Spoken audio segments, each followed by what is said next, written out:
UML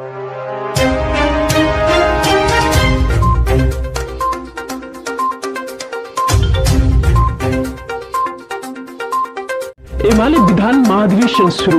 mutton खाना खानेलाई mutton खाना, चिकन खाना खानेलाई चिकन खाना।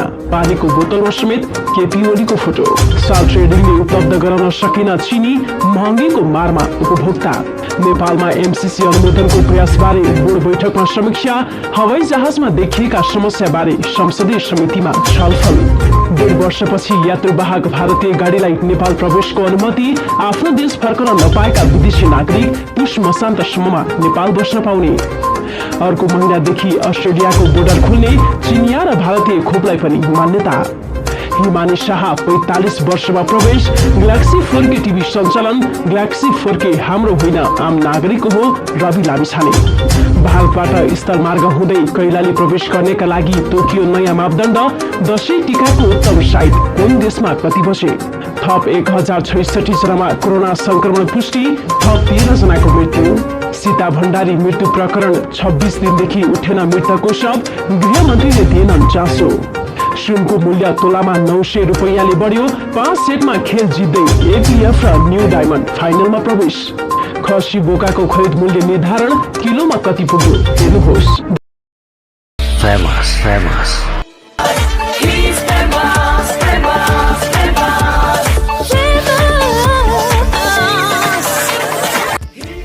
Famous, yes.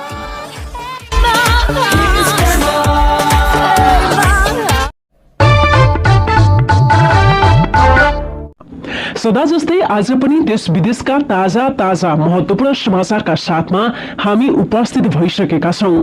यो सिलसिलाबद्ध समाचारलाई अन्तिम समय हेरी आफ्ना मनमा लागेका कुराहरू निर्धक्कसँग कमेन्ट बक्समा लेखेर छाड्नुहोला। साथसाथै हाम्रो यो भिडियोलाई कहाँदेखि कुन देशदेखि हामीलाई हेर्दै हुनुहुन्छ कृपया त्यो पनि कमेन्ट गर्नुहोला। गोदाबारीको सनराइज सम्मेलन केन्द्रमा नेकपा एमालेको विधान महाधिवेशन चलिरहेको छ।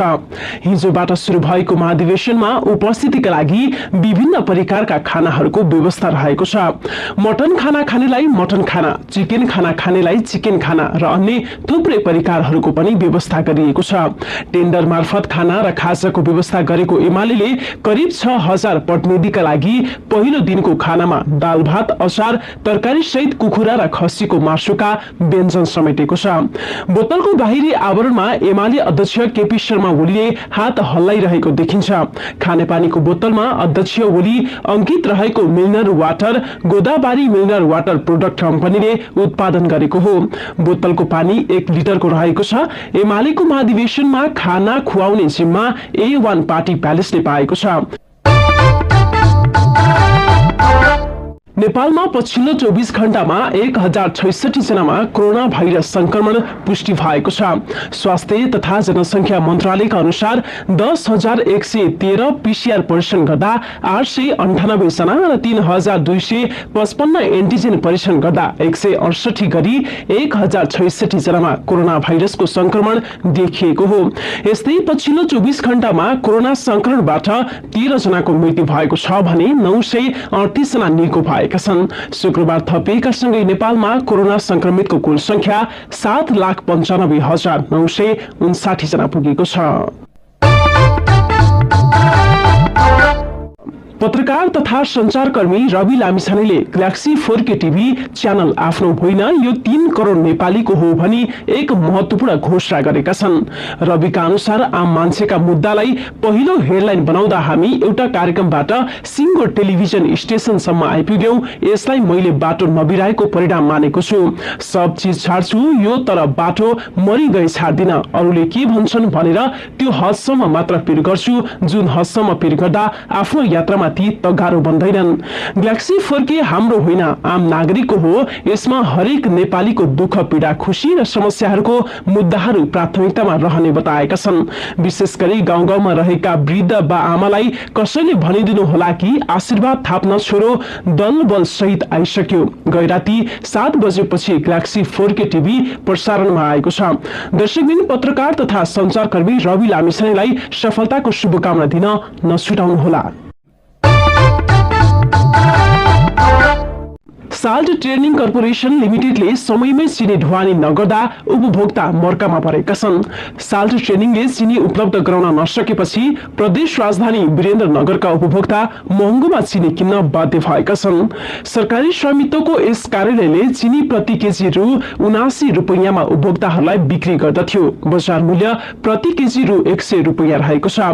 राष्ट्रिय उपभोक्ता हित संरक्षण मञ्चका प्रदेश अध्यक्ष बिन्दुलाल रेग्मीले सरकारी कम्पनीको गोदाममा चिनी नभएपछि उपभोक्ताले चर्को मूल्य तिर्नु परेको गुनासो गरे। नेपालमा मिलेनियम च्यालेन्ज कर्पोरेसन एमसीसी सम्झौताको पछिल्लो अवस्थाबारे एमसीसीको बोर्ड बैठकमा समीक्षा गरिएको छ। एमसीसीको मुख्यालय वासिङ डीसीमा भएको बैठकमा नेपालको संसदबाट एमसीसी अनुमोदनका लागि भएका प्रयासबारे छलफल भएको हो। अमेरिकी विदेश मन्त्री एन्टोनी बिल्केनको अध्यक्षतामा भएको बोर्ड बैठकमा एमसीसी अनुमोदनलाई अगाडि बढाउनका लागि एमसीसीको उच्च स्तरीय टोलीले यसै महिनाको सुरुमा गरेको नेपाल भ्रमण र पछिल्लो अवस्थाबारे जानकारी दिएको थियो। एमसीसी बोर्ड बैठकमा अन्य विभिन्न मुलुकमा सञ्चालन भइरहेका परियोजना बारे पनि छलफल भएको थियो। तिलोतमा नगरपालिका 4 की 27 वर्षीय सीता भण्डारी पौडेलको रहस्यमय ढंगले मृत्यु भएको आज 26 दिन भएको छ। तर घटनाबारे अझै सत्य तथ्य छानबिन हुन सकिरहेको छैन। घटनाबारे सत्य छानबिन हुन नसक्दा मृतकका माइतीजन पक्षले मृतकको शव उठाउन दिएको छैन। अस्पतालको पोस्टमार्टम रिपोर्टमा सीताको हत्या नभई आत्महत्या भएको भनिएपछि माइतीजन पक्षले निरन्तर आन्दोलन गर्दै आएको छ। घटना भएको जिल्ला गृहमन्त्री बालकृष्ण खाडको गृह जिल्ला हो। एउटी चेली माइतीबाट फर्कन नपाई रहस्यमय मृत्यु हुँदा पनि राज्यले यसबारे गम्भीर रूपमा नलिनु आपत्तिजनक हो। तर घटना भएको 26 दिन भए पनि घटनाबारे किन सत्य छानबिन हुन सकेन? घटनाबारे सीसीटीभी फुटेजमा केही शंकास्पद देखिए पनि त्यसबारे प्रहरीले अझै कुनै अनुसन्धान नगर्नु दुःखद पक्ष रहेको मृतकको माइती पक्षको आरोप रहेको छ। टिकटक बनाउनेको भिड बढेपछि बुटवलको लुम्बिनी वाणिज्य क्याम्पसले क्याम्पस हाताभित्र टिकटक बनाउन रोक लगाएको छ। क्याम्पस प्रमुख तारा प्रसाद उपाध्यायले बिहिबार एक विज्ञप्ति जारी गर्दै टिकटक, फेसबुक, इन्स्टाग्राम, इमो जस्ता आधुनिक प्रविधिको प्रयोग गर्न निषेध गरिएको बताउनु भएको छ। टिकटक, फेसबुक, इन्स्टाग्राम, इमो जस्ता सामाजिक सञ्जाल प्रयोग गरिएको थाहा पाइएमा कानूनी कारबाहीका लागि सिफारिस गरिने उहाँले जारी गरेको सूचनामा उल्लेख गरिएको छ। नेपाल सरकारले यात्रु सहितको भारतीय नम्बर प्लेटको सवारी साधनलाई नेपाल प्रवेश गर्नका लागि अनुमति दिएको छ। 1.5 वर्षदेखि रोकिएको भारतीय नम्बर प्लेटको निजी सवारी साधनलाई यात्रु सहित शुक्रबारदेखि नेपाल प्रवेश दिएको भन्सार कार्यालयहरूले बताएका छन्। कोरोना महामारीका कारण सरकारले भारतीय नम्बर प्लेटको गाडीलाई 2076 चैत्र 10 गतेदेखि नेपाल प्रवेशमा प्रतिबन्ध लगाएको थियो। तर मन्त्री परिषदको निर्णयपछि शुक्रबारदेखि भारतीय यात्रुवाहक सवारी साधनलाई नेपाल प्रवेश खुल्ला गरिएको हो। अन्तर्राष्ट्रिय पञ्चाङ्ग निराक समितिले यस वर्षको दशैंको शुभ साइत सार्वजनिक गरेको छ। समितिले नेपाल बाहिर बस्नेहरूका लागि दशैंको शुभ साइत सार्वजनिक गरेको हो। नेपाल बाहिर विभिन्न देशमा बसोबास गर्ने सनातन धर्मावलम्बीहरूले जिज्ञासा राखेकाले समितिको बिहिबारको बैठकले समय निर्धारण गरेको हो। समितिका सभापति प्रा डाक्टर माधव भट्टराई र सदस्य सचिव आचार्य सन्तोष वासिष्ठले प्रेस विज्ञप्ति जारी गर्दै विभिन्न देशको स्थानीय समय सार्वजनिक गरी साहित्य टीकाको निमित्त सबैभन्दा उपयुक्त समयका रूपमा निर्धारण गरिएको भए पनि विजयादशमीको दिन आफ्नो समयमा टीका लगाउन सकिने जनाइएको छ। पूर्व युवराज्ञी हिमानी शाह 45 वर्षमा प्रवेश गरेकी छिन्। सन् 1976 अक्टोबर 1 मा भारतको राजस्थानमा जन्मिएकी उनको तत्कालीन युवराज पारस शाहसँग 2056 माघ 11 गते विवाह भएको थियो। शाहका एक छोरा र 2 छोरी रहेका छन्। पारससँग सम्बन्ध बिग्रिएपछि छुट्टै बस्दै आएकी हिमानी सामाजिक कार्यमा सक्रिय देखिएकी छिन्। सुनको मूल्य तोलामा 900 रुपैयाँले बढेको छ। बिहिबार 88,700 रुपैयाँमा कारोबार भएको छापावाला सुनको भाउ शुक्रबार 89,600 रुपैयाँमा पुगेको नेपाल सुनचाँदी व्यवसायी महासंघले जनाएको छ। शुक्रबारका लागि महासंघले तेजाबी सुनको भाउ 89,150 रुपैयाँ तोकेको छ। बिहिबार 88,250 रुपैयाँमा तेजाबी सुनको खरिद बिक्री भएको थियो। त्यस्तै चाँदीको भाउ पनि शुक्रबार तोलामा 20 रुपैयाँले बढेको छ। बिहिबार प्रति तोला 1,120 रुपैयाँमा कारोबार भएको चाँदीको मूल्य शुक्रबार 1,140 रुपैयाँ पुगेको छ। दाङमा जिउँदो खसी बोकाको खरिद मूल्य निर्धारण गरिएको छ। यो वर्ष गत वर्ष भन्दा जिउँदो खसीको खरिद मूल्यमा प्रति केजी रु 15 र बोकाको खरिद मूल्यमा रु 45 ले वृद्धि गरिएको छ। बिहिबार प्रमुख जिल्ला अधिकारी राम बहादुर कुरुवाङको अध्यक्षतामा बसेको मूल्य निर्धारण समितिको बैठकले किसानको मागलाई सम्बोधन गर्दै मूल्य वृद्धि गर्ने निर्णय गरेको हो। बैठकले 25 किलो भन्दा माथिको जिउँदो खसीको मूल्य रु 565 र 20 केजीदेखि 24 केजी सम्मको खसीको मूल्य प्रति केजी 550 निर्धारण गरिएको छ। त्यस्तै 18 केजी भन्दा माथिको जिउँदो बोकाको खरिद मूल्य प्रति केजी रु 545 निर्धारण गरिएको खसी बोका खरिद समितिले जनाएको छ। नेकपा माओवादी केन्द्रका अध्यक्ष पुष्पकमल दाहाल प्रचण्डले पार्टीका नेताहरूको क्रान्तिकारी चरित्र स्खलित हुँदै गएको बताउनु भएको छ। अखिल क्रान्तिकारीको राष्ट्रिय सम्मेलनलाई बिहिबार काठमाडौँमा सम्बोधनका क्रममा प्रचण्डले यस्तो भन्नु भएको हो। हामी अहिले पद पैसा कमिसनको लोभमा फँसेका छौं। उहाँले भन्नुभयो, दलाल पुँजीपतिहरूसँग बढी नजिक हुने भएका छौं। हिजो जनयुद्धका कुरा त 20 मिनेटमा पो पुगे। आज जो जति माथि पुगे त्यति नै बडो अवसरवादी निस्किए। जो मन्त्री भयो त्यो पतन भएर गयो। उहाँले माओवादीमा उच्च पदमा पुग्नेहरू दलाल बनेको पनि दाबी गर्नु भएको छ। दशैं नजिकै गर्दा भारतबाट नेपाल फर्कनेहरूका लागि स्थानीय प्रशासनले नयाँ मापदण्ड तोकेको छ। जिल्ला प्रशासन कार्यालय कैलालीले बिहिबार साँझ सूचना जारी गर्दै सो मापदण्ड तोकेको हो। कोरोना रोकथाममा कुनै पनि असर नपर्ने गरी विदेशबाट आउने नेपालीका लागि कैलालीको गौरी फन्टा नाका, टिकापुरको खक्रौला नाकालाई थप व्यवस्थित गरिने जिल्ला प्रशासन कार्यालय कैलालीका सूचना अधिकारी शिवराज जोशीले जानकारी दिनुभएको छ। नेपाल भित्रिनेहरूका लागि कोरोना परीक्षणको दायरा फराकिलो बनाउने, नाकामा चेक जाँचलाई थप कडा तुल्याउने लगायतका निर्णय गरिएको स्थानीय प्रशासनले जानकारी दिएको छ।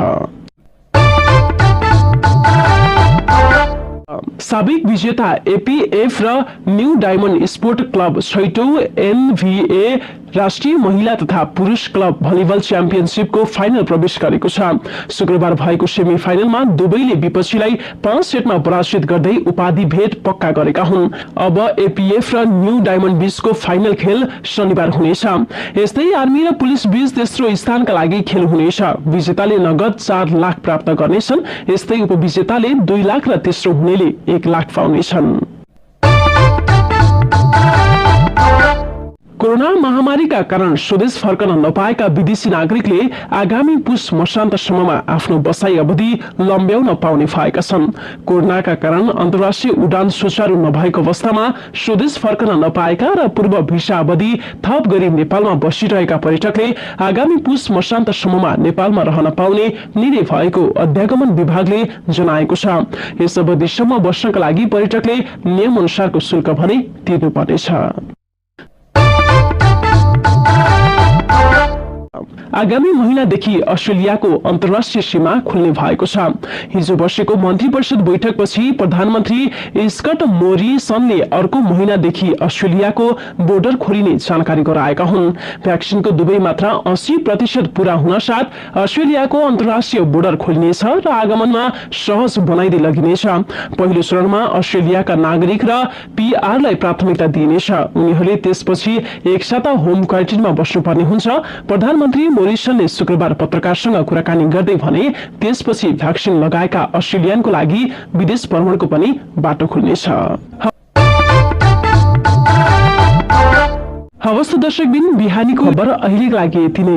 हाम्रो च्यानललाई सब्स्क्राइब गर्नु भएको छैन भने सत्य तथ्य पूरा जानकारीका लागि सब्स्क्राइब गरी बेल आइकनलाई पनि क्लिक गरिदिनु होला। अहिलेको लागि भने म सँगै सम्पूर्ण युनिट दिन चाहन्छु। नमस्कार। तपाईं है।